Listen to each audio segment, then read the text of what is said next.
comment before you? Yeah, I move, Cahirlock, and I want to begin by saying that the government's decision to do what we said we would do and bring the winter eviction ban to an end as planned on a phased basis on the 31st of March was not one that we took lightly, but we believe it is the correct decision to take. We know there are people facing very significant challenges, renters who are in receipt of state assistance while waiting for a transfer to a more secure social home, renters in tenancies where the landlord is considering leaving the market, renters who want more than anything than to buy their own home. And this government are and will do everything we can to help these people. At the crux of everything we do is the need to increase supply of housing. Extending the eviction ban would not do that. If we were to do, as Sinn Féin asked, and extend the moratorium to the end of January, we would only serve to shrink the number of homes available to rent.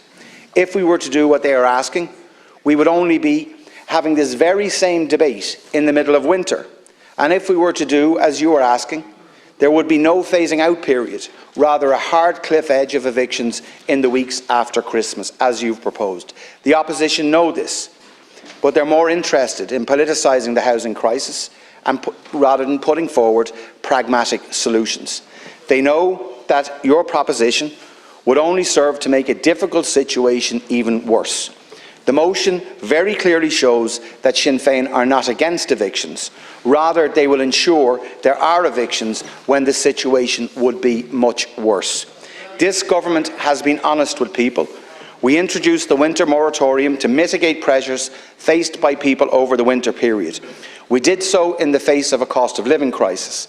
We said at the time we would use the period of the moratorium to ramp up supply. So, for the information of some deputies opposite, I will briefly outline the facts of what we did at that time and over the period of the moratorium. In the last quarter of 2022, almost 6,000 new social homes were delivered, including almost 5,000 new build social homes. At the same time, 1,532 local authority homes were refurbished under the Voids programme and brought back into use.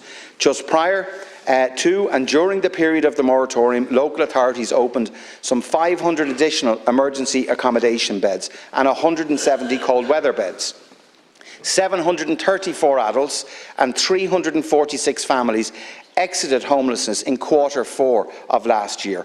And the RTB data shows that 19,049 new tenancies were registered in January and February of this year. In the last 3 months of 2022, during the winter eviction moratorium, 1,896 HAP tenancies were created.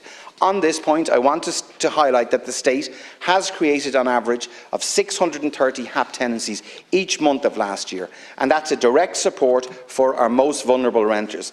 There are almost 60,000 active HAP tenancies being supported under the scheme. Yet in one fell swoop, Sinn Féin, the main opposition party, says you'd get rid of it. What do you say to those families and those individuals? Those who are saying we did nothing over the period of the moratorium to increase supply are not telling the truth. The facts are the facts. The government decision of the 7th of March set out our next steps, the actions we are taking and the significant protections we're putting in place for renters, while also ensuring safeguards to keep small landlords in the market.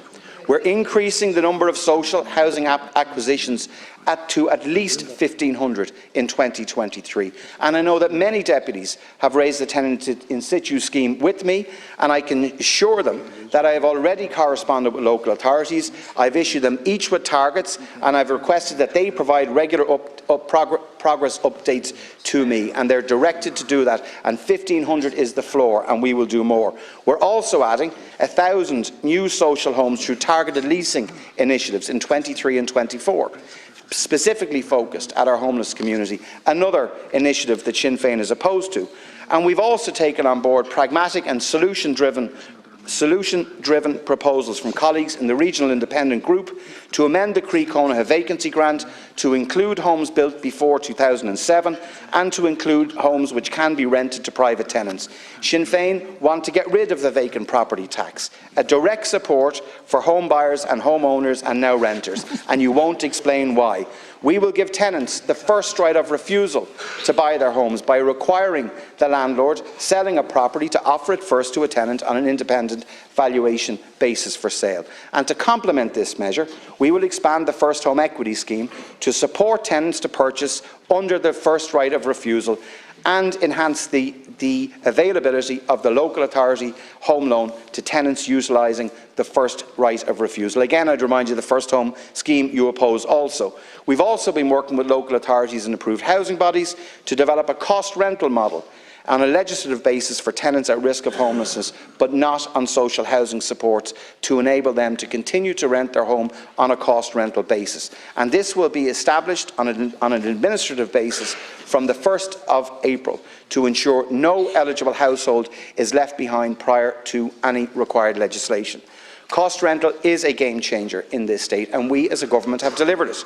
You only need to listen to some of our newest cost rental tenants and what they have to say about it. Laura, who's a tenant in Stepaside in Enniskerry Road in the state's first purpose-built cost rental home, said, "I was struggling to find accommodation. I had to get my dad to help me because it was so expensive in Dublin. But now with the cost rental scheme, it's a lot more affordable. It's been a great opportunity to move into an apartment that I can finally afford for me and my 2 girls. And I've already approved over €90 million for AHBs to deliver over 1,000 cost rental homes across 9 local authorities. Only last week, the LDA announced another 200 cost rental homes, 95 in Parklands and City West, which will have rents of $1,350 for 3-bedroom homes, 55% discount on market rates. This is what government want for renters: safe, secure and affordable rents. Our introduction of cost rental complements the other steps that we have taken through Housing for All to bring affordability to housing.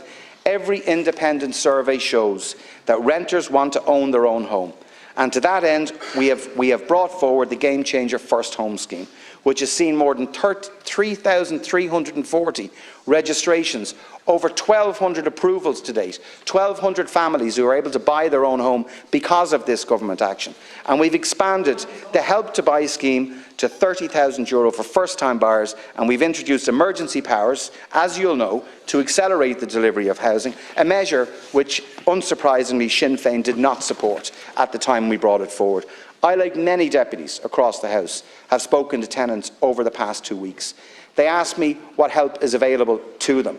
And unlike some of the deputies opposite, I don't try to scare them by speaking of a tsunami of homelessness or a deluge of people sleeping on the streets. The same incendiary language that you and members in Sinn Féin opposite used when the eviction ban period during the pandemic came to an end. Instead, I and my government colleagues outline the supports available to them.